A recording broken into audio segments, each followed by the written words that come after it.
क्यों? जी, उस लम्हे का इंतजार था जो आन पहुंचा है। फीफा वर्ल्ड कप का फाइनल होने के लिए जा रहा है।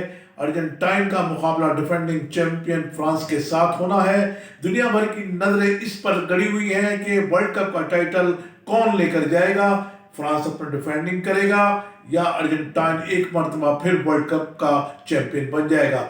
मेरे साथ इस वक्त मौजूद हैं फुटबॉल पर बड़ी गहरी नजर रखने वाले जर्नलिस्ट नईम खानजादा साहब। इनसे मालूम करते हैं इनकी क्या राय है फाइनल के हवाले से। अजय साहब बहुत शुक्रिया। स्पोर्ट्स में तो खैर आप इंतहाई सीनियर हैं और दूसरे ये कि हम तो आपसे सीखते हैं, लेकिन स्पोर्ट्स दिलचस्पी है फुटबॉल के हवाले से। तो फुटबॉल में ये जो दोनों जो टीमें हैं वर्ल्ड क्लास टीमें हैं, और ये डिफेंडिंग चैंपियन है फ्रांस, और फ्रांस ने 2018 में अर्जेंटीना को जो है वो 4-3 जो है वो डिफीट दी थी, और बहुत ही ज़्यादा जो है वो बड़ा नेक टू नेक मुकाबला हुआ था। पहले फ्रांस ने गोल मारा, फिर 2 गोल जो है अर्जेंटीना ने मार दिए, फिर उसके बाद फिर 3 गोल जो है वो फिर फ्रांस ने मारे, और उसके बाद वो 4-3 जो है वो जीता था। बहुत क्लोज मार्जिन है, और 2 अजीम प्लेयर हैं।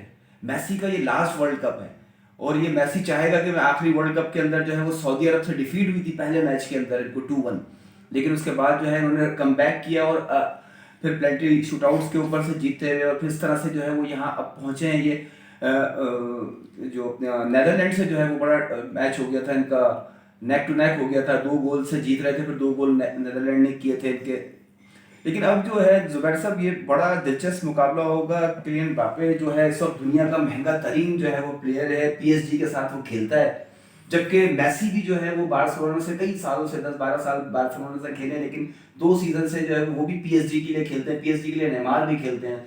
तो ये दोनों आपस में इनकी कॉम्बिनेशन भी पता है, दोनों का अपना फुटवर्क भी पता है, दोनों का बहुत ही अजीम प्लेयर है ये दोनों।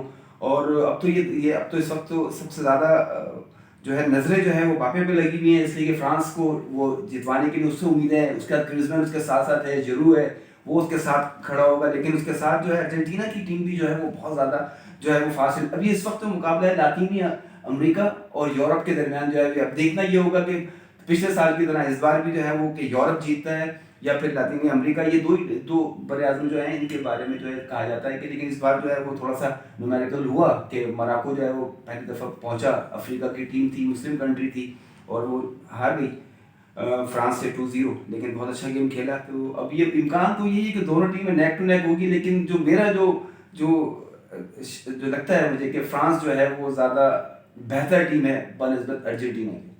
वेरी गुड, बहुत अच्छे अंदाज में आपने डिस्क्राइब किया। आप इस फाइनल को कैसे देखते हैं? जाहिर है कि कतर एक होस्ट है और कतर ने एक, मैं समझता हूँ कि एक बड़ा कारनामा अंजाम दिया है कि वर्ल्ड कप जो कि 4 साल के बाद होता है, और कतर ने एक शानदार अंदाज में उसको ऑर्गेनाइज किया। उसको कैसे देखते हैं? कतर का देखिए, ये जो वर्ल्ड कप है बिल्कुल मुनफरिद है, और ये बड़ा अपने हिसाब से जो है ये शायद ये 92 ईयर्स हो गए वर्ल्ड कप को जो शुरू हुए, और 1800 से जो ये शुरू हुआ था, और उसके बाद 92 ईयर्स हो चुके हैं इसको। तो 1930 सॉरी। तो उसके बाद जो है जुबैर साहब, ये कतर का वर्ल्ड कप जो है वो बिल्कुल अपने तौर से मुनफरिद है, इसलिए कि वहाँ जो ज़्यादातर जो है वो यूरोप में हुआ है, रशिया के अंदर हुआ, या अमेरिका के जो कंट्रीज़ हैं बराज़म की उनकी वहाँ पर हुए। तो वहाँ पर जो एक तमाशाइयों का जो क्राउड था वो बहुत मुख्तलिफ अंदाज से जो है वो सेलिब्रेशन करता था, लेकिन यहाँ पर बहुत ज़्यादा पाबंदियाँ थी। लेकिन आपने देखा कि जोश जज्बा बिल्कुल वैसे ही था, लेकिन ये कि बड़ा एक हदूद के अंदर था, एक उसके अंदर एक जो इस्लामिक जो थी उसको फॉलो किया। और ये कतर का एक, मैं जो उसको कतर को अप्रिशिएट करूँगा, और कतर ने ये इतना बड़ा ऑर्गेनाइज किया है, 8 स्टेडियम इसमें तामीर किया, और उसके साथ साथ उनको ये कहा था, उनका जो ये एक जुमला जो था वो तारीखी जुमला था कि हम 28 दिन के लिए जो है वो अपना मज़हब तब्दील नहीं कर सकते। लेकिन ये एक आखिर जुमला था, और ये मुसलमानों के लिए भी, और इसके साथ साथ जो है ये पूरे वर्ल्ड के अंदर भी एक पैगाम किया, और जितनी रिस्पेक्ट दी। और उसके अंदर एक और जुमला मैं आपको एक चीज़ बताऊँ कि वहाँ जो इंटरनेशनल मीडिया की जो खातून आई हुई थी, उन्होंने कतर के अंदर कुछ मनी रखी जुबैर साहब, और पैसे रखे वहाँ पर। उसके ऊपर एक जो है वो एक स्ट्रैप गेम टाइप का होता है वो उसके ऊपर रख दिया, और डॉलर्स वगैरह कुछ पाउंड्स वगैरह रख दिए, और वो तकरीबन 1.5 घंटे तक जो है वो घूमती रही शहर में, वो रख के वहाँ से चली गई। और उसके बाद उसने मुख्तलिफ जगहों पर घूमा फिरा, और उसके बाद जब वापस आई तो उसका एक कैमरा वहाँ पे भी लगाया हुआ था। वो वापस आए तो वहीं पर जो है वो तमाम की तमाम उसकी मनी वहाँ पे वापस थी, इतना सेफ सिक्योर हर तरीके से तमाम चीज़ों को एक लिमिट में, एक महदूद करके रखा गया। बहुत तनकीद की गई, ख़ास तौर के ऊपर जो है वो भारत की जानिब से और दीगर ऐसे ममालिक हैं उनकी जानिब से तनकीद की गई, लेकिन उन्होंने एक अपना गोल्स थे, वो गोल्स अचीव किए 2010 के। अच्छा, अब हम इवेंट की तरफ थोड़ा सा वापस आते हैं, सॉरी आपको इंटरसेप्ट कर रहा हूँ मैं। इंटरसेप्ट इसलिए किया मैंने कि आपने देखा कि इवेंट का जब आगाज हुआ और लीग के मुकाबले हुए तो पहले ही मैच से जो अपसेट हुआ, और मैच फिर उसके बाद जब नॉकआउट राउंड हुआ तो उसमें भी बड़े अपसेट हुए। तो ये इवेंट अपसेट का इवेंट था, कैसे देखते हैं आप? जी बिल्कुल ऐसा है कि ये बिल्कुल ऐसा कि जो सऊदी अरब ने जो है वो आगाज़ किया इसमें जो है वो जो है अपसेट्स का, फिर उसके बाद जो है वो मोरक्को जो है उसने जो है वो बेल्जियम को मारा। बेल्जियम वर्ल्ड में 3 नंबर है, उसको 2-0 हराया। फिर उसके बाद जो है वो फ्रांस हारा। फिर कैमरून ने जो है वो ब्राज़ील को हराया।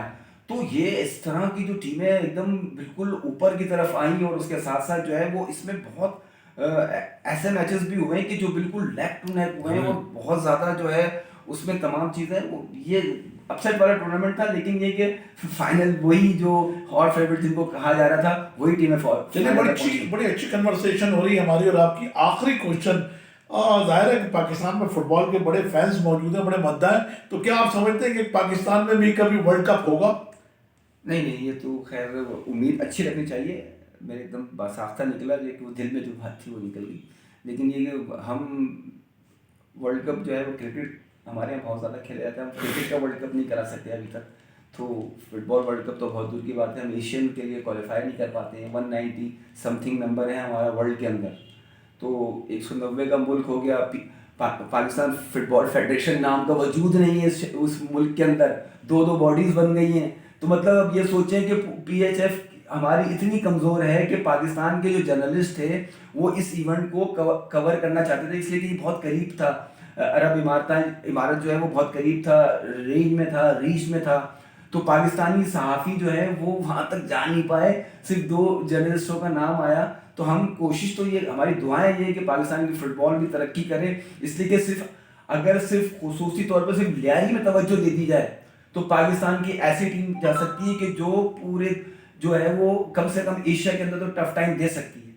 तो दुआएं हमारी बहुत है फुटबॉल के लिए। वेरी गुड नईम खानजादा साहब, आपने बहुत ही शानदार अंदाज में जो है हमें ब्रीफ किया और फुटबॉल के हवाले से बात की।